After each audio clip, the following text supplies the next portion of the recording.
now we will see the working of strain gauge.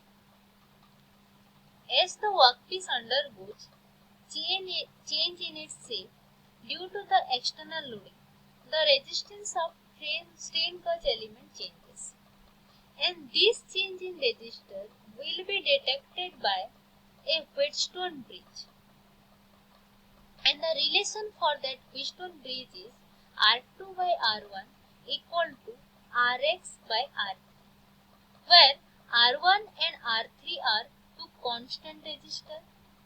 Rs is the resistance of the strain gauge and R2 is the balancing resistor. Here we can see the diagram of strain gauge with Wheatstone bridge, that is R1, R2, R3 and R4. And the measurement of deformation or displacement by the strain gauge is calibrated against the change in resistance of the adjustable resistor, that is R2, which makes the voltage across the node A and B is equal to 0, that is V0. So now we will see the application of strain gauge, in which field we are using this strain gauge. Strain gauges are widely used in experimental stress analysis and diagnosis on machines and failure analysis. We know that stress is related to strain. We know that relation also, that is stress equal to strain into Young's modulus of elasticity. So whenever we are able to calculate the strain, then directly you can calculate the stress. So that for experimental analysis of stress, we are using strain gauge.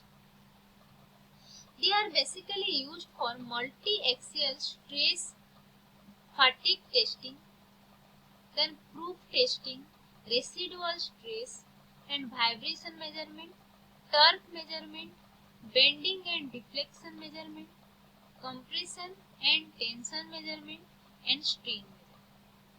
Strain gauges are primarily used as a sensor for machine tools and safety in automotives. In particular, they are employed for force measurement in machine tools, hydraulic or pneumatic press, and as impact sensor in aerospace vehicles. So these are the vast application of strain gauge in almost all fields, what we can see here. Then we will discuss about the capacitive element based sensor, and here we can see one schematic diagram of this capacitive element based sensor consisting of three plates, plate 1, plate 2, plate 3. So in first diagram we can see, that is diagram A or figure A, 3 plates capacitive element sensor. Then in diagram B we can see the displacement measurement due to the change in plate separation. Here you can see the first distance between the first and second plate is very less, and the distance between plate number 2 and 3 is more, which will help to measure the displacement of any object. Then in third diagram we can see the displacement measurement by change in area of overlap, where we can see the plate number 2 is shifted up to one part. So by measuring the area of overlap between the plate number 1 and 2 and between plate number 2 and 3, we can measure the displacement.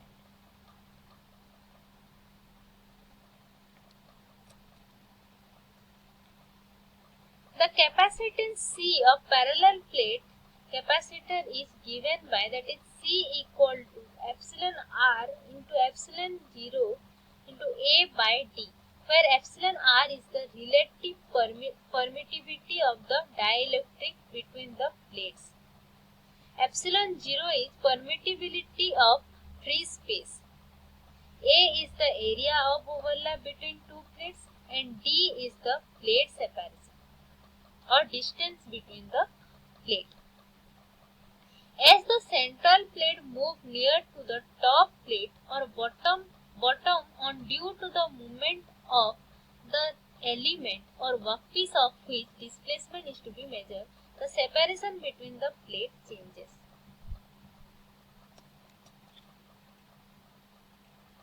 That can be given as, that is, C1 equal to epsilon r into epsilon O or epsilon 0 into A is divided by D plus X, and C2 equal to epsilon r into epsilon 0 into A divided by D minus X. When C1 and C2 are connected to a Wheatstone bridge, then the resulting out of balance voltage would be proportional to the displacement of X. Capacitive element can also be used as a proximity sensor. As we discussed previously, proximity sensors are used for tracing devices or tracking devices. The approach of the object towards the sensor plate is used for induction of change in plate separation. This change the capacitance which used to detect the object. Means whenever the distance between the plate is changing, the capacitance is also changing, and by using that one we can measure the displacement. Application of capacitive element based sensor. It is feed hopper level monitoring, then small vessel pump control, grease level monitoring, or that is lubricant or your coolant level monitoring. Then level control of liquids in different elements. Then metrology applications like our surface grinder, lathe machine, milling machine and air bearing spindle by measuring error in the machine tool themselves. Then assembly line, we are using this type of sensor. So next type of sensor is linear variable differential transformer, and also we call it as LVDT. The linear variable differential transformer or LVDT is a primary transducer used for measurement of linear displacement with an input range of, that is, 2 to 400 mm in general. Means this is generally, by the name is also we can suggest that this is used to measure the linear displacement. It has a non-linearity error, that is plus or minus 0.25% of full range. Now we will see the construction of LVDT. It has 3 coils symmetrically spaced along an insulated tube. One insulated tube will be there, in which three coils are present. 2 primary coil and 2 secondary coil and 1 primary coil. They are connected in series. In between both secondary coil, the primary coil will be placed. And a magnetic core attached to the element of which displacement is to be monitored is placed inside the insulated tube. Means one magnetic piece or magnet will be placed inside the tube, which will move. Here we can see the construction of LVDT.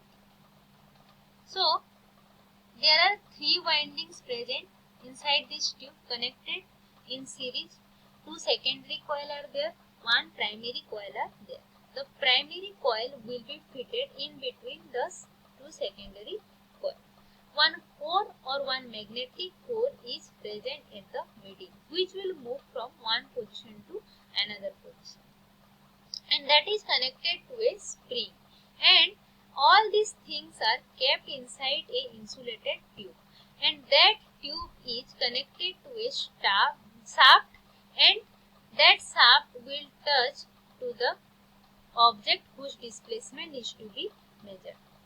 Whenever the object will displace, that will press the spring, and according to that the magnetic core will move inside the coil, and due to that voltage will be generated, which will use to measure the displacement. So here we can see the working principle. Due to an alternating voltage input to the primary coil, the alternating electromagnetic forces of EMF are generated in secondary coil. When the magnetic core is centrally placed with its half portion in each of the secondary coil region, then the resultant voltage is zero. But if the core is displaced from the central portion, then that is secondary coil 1 and coil number 2, then the EMF is generated in the coil number 1. And if the magnetic core is further displaced, then the value of resultant voltage increases in proportion with the displacement.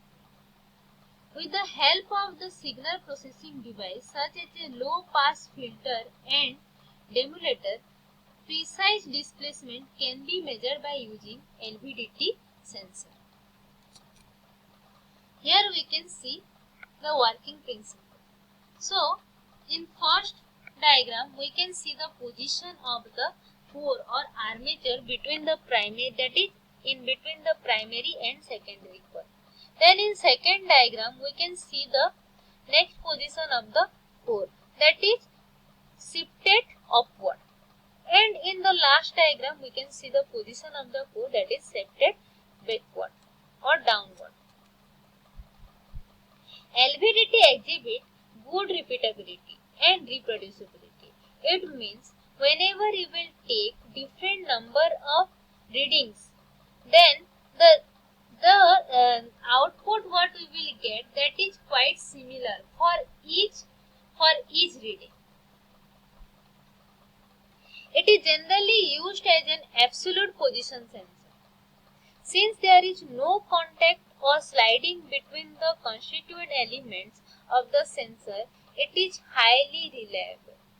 Because no sliding means no friction, so that it can last up to long time. Then these sensors are completely sealed and widely used in servo mechanisms, automated measurement in machine tools. A rotary variable differential transformer, or that is known as RVDT, can be used for the measurement of rotation.